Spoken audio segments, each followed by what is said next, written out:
Fox 17 meteorologist Greg Bobus here, taking a look ahead to a very dynamic forecast for us here in the next 48 hours. Everything is going to change. Right now, it's perfect outside. We're in the 60s. We've got some sunshine. But what you need to know over the course of the next couple of days, especially leading into tonight and tomorrow morning, is that some things have changed for us here locally for the effects of Hurricane Helene. We have to talk about wind first. The wind threat has increased.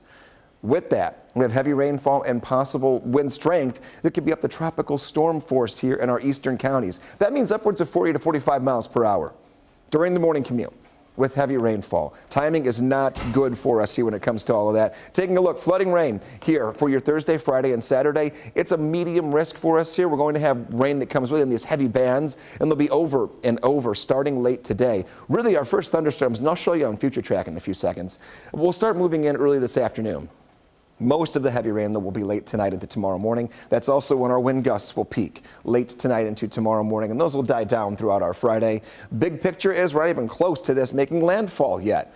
So once it does, then we'll kind of get the exact track going on, and that'll also influence how strong that wind is going to be. But this is now a Category 2 hurricane, 100-mile-per-hour wind speed, and that is going to only get stronger. We'll get an update here in the next hour to see if it goes up in intensity, which it likely will, to a Category 3, and it may make landfall as a Category 4 late this evening into tonight. Taking a look, this takes our track all the way into your Friday afternoon and skirts it around us. This means that severe weather chances have gone down. The right side of a tropical system typically has the best chance for tornadoes. The left side, not so much. However, we still will get the wind and plenty of rainfall. And then this loops back around and circles through.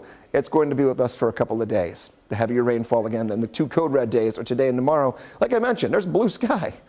69 degrees, but we'll be fairly overcast sooner than later. Here we are on Future Track, breaking it down for you. Rest of the morning staying dry, but afternoon, a few weak bands of showers and broken thunderstorms make their way through, some quick downpours. There'll be a few batches of those that move through 4 p.m. And then continuing into the evening, that type of activity dies down. The more steady, widespread rainfall starts. The oranges, yellows indicating that pockets will be very heavy overnight. We'll be here with you around the clock 24/7 just to make sure we don't see any severe weather, because sometimes tropical systems can be a little uniffy or unsettled here and iffy. We just want to make sure we're covered with you. Taking a look here going into tomorrow morning, 2 a.m. This takes us to 5 o'clock, 6 a.m., right in the middle of our drive. Whether you're driving into Nashville, out of Nashville, Clarksville, Dixon, Columbia, Murfreesboro, Lebanon, all the way out toward the plateau, heavy rainfall, and it will have that wind influence. Let's talk wind.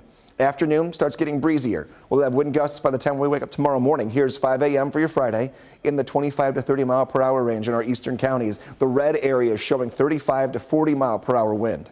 That is while it's raining. We just saw the rain. This is through 7 a.m. and then continuing all the way through 9 o'clock with that push of aggressive wind. A matter of miles is everything with the track when it makes landfall later on today, and that will dictate how far to the west those wind gusts can go for us. So when all's said and done, out the door for the next couple of hours, you look good. Maybe you're running the errands right now, getting the grocery shopping done, taking the dog out, doing all those things because temperatures are in the 60s and we'll end the day in the 70s. But those first raindrops will start from east to west this afternoon, really pick up overnight tonight. Myself, Brett Luna, Chief Meteorologist Katie Morgan, we're going to have you covered here all the way through today with future updates. And of course, you can catch Fox 17 News later on this evening as we get our broadcast here right around 5:30.